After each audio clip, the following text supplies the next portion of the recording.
నేడు వెంకటగిరి పట్టణమునందు స్వర్గీయ నందమూరి తారక రామారావు 95వ జన్మదిన వేడుకలు ఘనంగా జరిగాయి. వెలుగోటి రాజా ప్యాలెస్ ఎదుట మున్సిపల్ వైస్ చైర్మన్ బేరం రాజేశ్వరరావు ఆధ్వర్యంలో ఎన్టీఆర్ జన్మదిన వేడుకలు ఘనంగా జరిపారు. ఈ జన్మదిన వేడుకలకు తెలుగుదేశం పార్టీ సీనియర్ నాయకులు, పార్టీ అభిమానులు, పట్టణ వార్డు కౌన్సిలర్లు, మహిళా సంఘ నాయకురాళ్లు పాల్గొన్నారు. వెలుగోటి వంశీయులైన కుమారరాజా స్వర్గీయ నందమూరి చిత్రపటానికి పూలమాలలు వేసి పూజలు నిర్వహించారు. కేకును కట్ చేసిన ఆయన ఎన్టీఆర్ అభిమానులకి ఎన్టీఆర్ జన్మదిన శుభాకాంక్షలు తెలియజేశారు. అనంతరం మజ్జిగ చలివేంద్రాన్ని ప్రారంభించారు.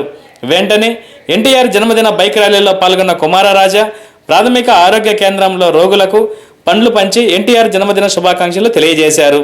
అనంతరం త్రిభువని కూడలినందు ఎన్టీఆర్ అభిమానులు, యువత ఏర్పాటు చేసిన ఎన్టీఆర్ జన్మదిన వేడుకల్లో పాల్గొని కేకును కట్ చేసి శుభాకాంక్షలు తెలియజేశారు. కుమారరాజా మాట్లాడుతూ, ఈరోజు తెలుగు జాతిని జాతీయ స్థాయికి తీసుకెళ్లిన నందమూరి తారక రామారావు మన మధ్య లేకపోవడం మన దురదృష్టకరమని సంభాషించారు. చరిత్రని తిరగరాసిన మహావీరుడు ఆయన రామారావు గారు ఈరోజు లేకపోవటం మన దురదృష్టం. ఆయనగా ఉండుంటే తెలుగు జాతి కీర్తి ఇంకా ఇంకా అంత దశ దిశలా చేసి ఉంటుందని అనుకుంటున్నాను. అటువంటి నాయకుడికి ఈరోజు ఖచ్చితంగా ఆలస్యమైంది కానీ ఈ రోజుకైనా భారతరత్న నందమూరి తారక రామారావు గారికి ఖచ్చితంగా ఇవ్వాలని మన తెలుగు జాతి తరఫున మనం అందరం ప్రార్థించి ఢిల్లీకి తెలియజేసి దాన్ని సాధించాలని కోరుకుంటూ సెలవు.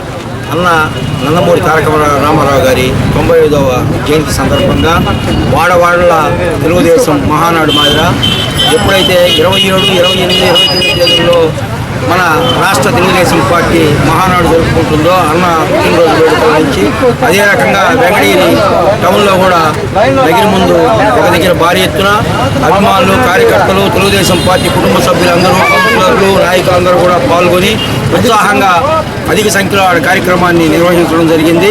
అందులో భాగంగానే త్రిభువని సెంటర్లో ఎన్టీఆర్ అభిమానులు, బాలకృష్ణ అభిమానులు, అదే రకంగా జూరి ఎన్టీఆర్ అభిమానులు అందరూ కూడా ఈ నందమూరి తారక రామారావు గారి పుట్టినరోజు కేకులు కట్ చేస్తూ ఈ కార్యక్రమాన్ని దిగ్విజయంగా ముగించి మరిన్ని పుట్టినరోజులు జరుపుకోవాలని చెప్పి ఇదే రకంగా కోరుకుంటూ వెంకటగిరి తెలుగుదేశం పార్టీ వీళ్ళందరికీ అండగా ఉంటుంది. అదే రకంగా కూడా ఈ కార్యకర్తలు, అభిమానులందరూ కూడా తెలుగుదేశం పార్టీకి అండగా ఉండి అవినీతి, ఆశితం, పక్షపాతం, అదేగా బంధుప్రీతి ఇవన్నీ కూడా ఉండకుండా పేద, బడుగు, బలహీన వర్గాలకందరికి కూడా చేయూతనివ్వాలని చెప్పి నిజమైన కార్యకర్తలకు అందరికి కూడా మనం పనులు చేసి తెలుగుదేశం పార్టీ నలు దిశలా వ్యాపింపజేయాలని కోరుకుంటూ ఈ కార్యక్రమాన్ని ముగిస్తున్నాం.